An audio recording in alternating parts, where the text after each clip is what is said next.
I'm taken into custody. I walk out. It's like, I don't know, like 12 degrees outside this day. And they will not let me have shoes. I'm standing outside barefoot in jogger pants and like a t-shirt for good 38 minutes. So as they're inside of the house, they are flashbanging my dogs repetitively.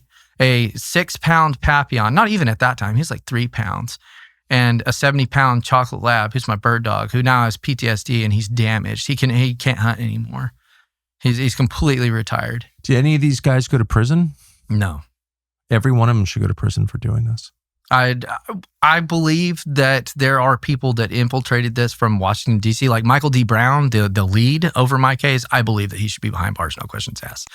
But anybody who flashbangs your chocolate lab should be in prison. It's really simple. Yeah.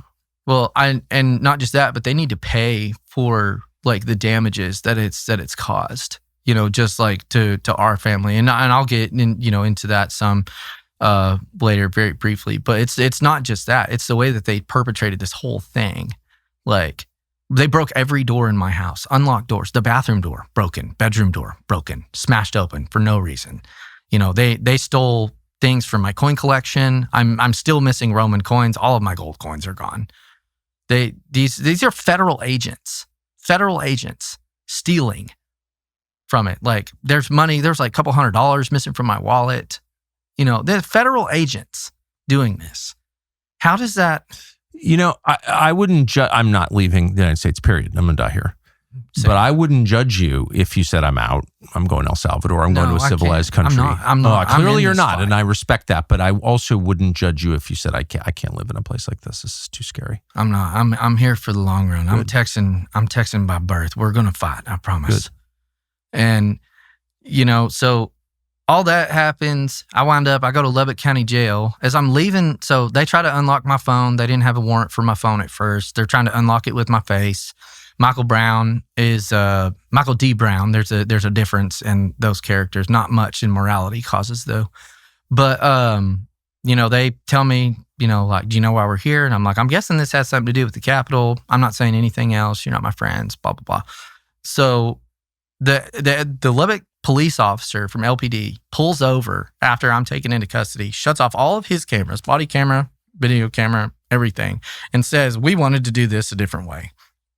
What happened to you today? We were threatened that if we interfered in any way, that they would strip our badge and take us right down to the jail with you, because you had multiple people from this department that know you that told them all you have to do is make a phone call. Yeah. And so that happens. Forced this. Yeah. So that happened. So the next, couple weeks, I'm at Lubbock County Jail. Everyone was very nice there, except for this one, like super lesbian chick that was there. That was always in a bad mood. And, I still talk to some of these corrections officers that I see them, and I pass them on the street now that my case has been dismissed and I have my pardon. They're always like, it was really crazy for us to see you there because it was obvious that you didn't belong. And, so this is where the diesel therapy starts. So this is a common tactic. All J6ers went through this in some form or another. So first I went to Eden, Texas, had an impromptu interrogation as a terrorist, like where I was physically removed from the rest of the population, taken into a separate building, placed into a room with one man who I later found out was like the intake coordinator of that facility. I cannot remember his name right now. He's in the lawsuit. So we'll be seeing more about that to come.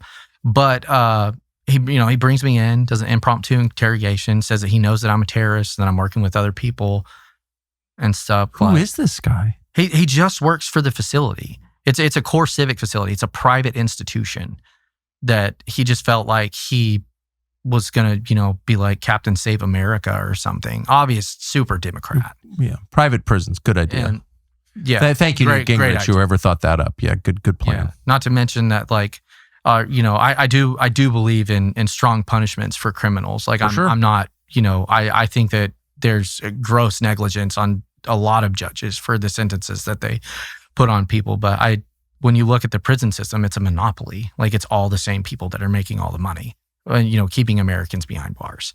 And then like the grievance processes and things like that, there's a lot that needs to be done for prison reform.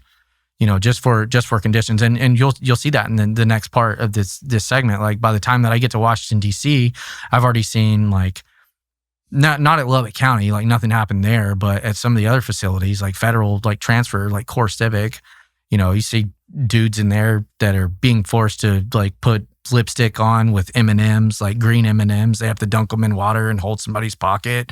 And this is all in, plain view of staff. Why are they doing that? What does that mean? Because they're owned by somebody in there. They're being raped.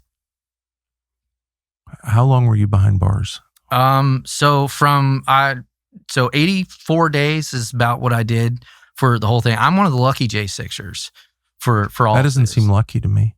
For never going inside the building, never breaking. But when you look at, some of the other people, Enrique Tarrio, Ryan Samsel, some of the conditions, like I had it bad, like when I got to DC, but I got to be out. I got to be with my family. I got to meet with my attorneys. I didn't have to spend 2, 3, 4 years in solitary confinement, being driven crazy. My extent was just the DC, and then I had to go to a federal prison in Arizona, which that's a whole nother thing in itself right there.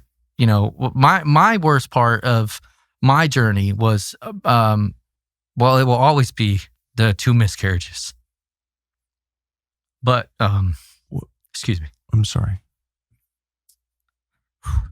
It's hard. I wasn't going to get emotional today, America. No, it's all right. But, when I got to the facility, I was a J6er. Like, this is in C2B. This is the original pods. This whole facility in Washington, D.C. is covered in mold. This place was condemned and then reopened for use due to compiling crime that was going on. And I'd like to remind everybody that the Trump administration at the end arrested 67 or 62, I think, people. And then by the 6-month mark, Joe Biden's administration had arrested well over 600 people at that point. So I'm one of the first people to get arrested for all of this. And what is given to all of these different agencies across the region, everyone, and what they actually told people in person, they were still talking about Brian Sicknick and his death and how like J6ers like beat him to death or something like that, which he died from natural causes. We saw that. We've seen the autopsy report. They told cops at the scene that I had murdered a police officer. Of course, these guys are coming slamming. Like none of that's in the official paperwork, though. This is just what I know from, doing my own research and coming back and talking to people. So by the time that I get to DC, well, DC is obviously a Democratic district. All of the people that work at this jail are not, at least on the intake side, a majority of them, they're not from this country. They're all foreigners. So when we get there, the abuse starts. Like I can show you like scars on my wrist from where they dug handcuffs into me until I bled. I show these everywhere I go. They're foreigners? Yes. I believe most of them are from Somalia, at least the intake crew, the people that are actually. What? Yes. At that facility, when I was there, I would say probably 70% of that staff was foreigners. Somalis? Yep. Or a region close by, just according to the dialect that I looked into. So. Whites are in serious trouble in this country. They're not going to be treated well. Sorry.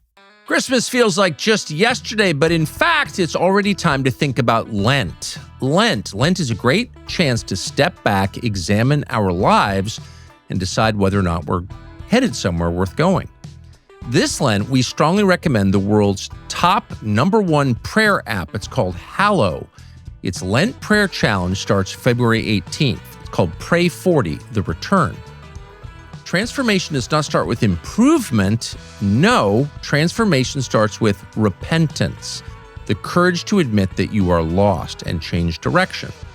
Pray 40 forces you to confront that responsibility, forgiveness, and what it means to truly repent and live a life of meaning by following Jesus.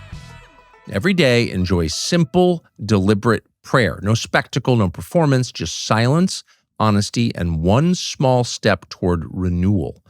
This is not about fixing your life overnight. It's about beginning the journey home. Pray 40, The Return, starts Wednesday, February 18th and runs right through Easter. Download Hallow for free at hallow.com/Tucker. Thanks for watching our YouTube channel. We hope you'll subscribe to it. And by the way, you can hit the little bell on there and get notifications every time we produce a video. We hope you'll do that also.